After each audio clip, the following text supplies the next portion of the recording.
بسم اللہ الرحمن الرحیم۔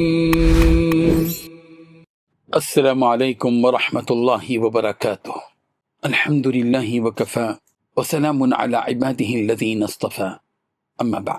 حاضرین و ناظرین، یہ درس حدیث نمبر 592 ہے اور آج کا عنوان ہے دعا کبھی ضائع نہیں جاتی۔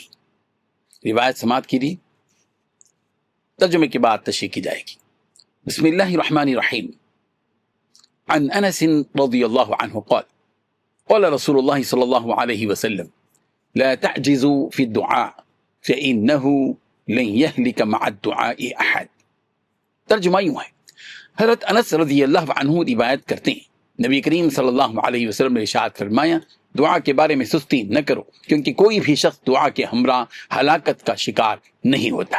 رواہ صحیح ابن حبان کتاب الرقائق۔ حاضرین و ناظرین، اس حدیث میں رسول رحمت صلی اللہ علیہ وسلم نے دعا کی عظمت اور اس کی غیر معمولی اہمیت کو نہایت مختصر مگر جامع انداز میں بیان فرمایا ہے۔ آپ علیہ الصلوۃ والتسلیم نے امت کو تلقین فرمائی کہ دعا کرنے میں کبھی غفلت یا سستی نہ کریں کیونکہ دعا مومن کا سب سے مضبوط سہارا اور اللہ تعالیٰ سے تعلق کا بہترین ذریعہ ہے۔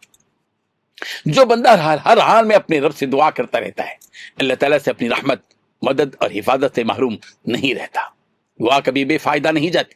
اللہ تعالیٰ اپنی حکمت کے مطابق یا تو بندے کی دعا قبول فرما لیتا ہے یا اس کے بدلے کوئی مصیبت ٹال دیتا ہے یا آخرت کے لیے اجر عظیم کا ذخیرہ فرما دیتا ہے۔ اس لیے مومن کو ہر حال میں امید، یقین اور اخلاص کے ساتھ اپنے رب سے دعا کرتے رہنا چاہیے اور کبھی مایوس نہیں ہونا چاہیے اور نہ ہی اس سے غفلت برتنی چاہیے، نہ ہی سستی کرنی چاہیے۔ اللہ تعالیٰ ہمیں کثرت سے دعا کرنے، اس کی قبولیت پر کامل یقین رکھنے اور ہر حال میں اپنی بارگاہ سے وابستہ رہنے کی توفیق عطا فرمائیں، آمین۔ وآخر دعوانا ان الحمد للہ رب العالمین۔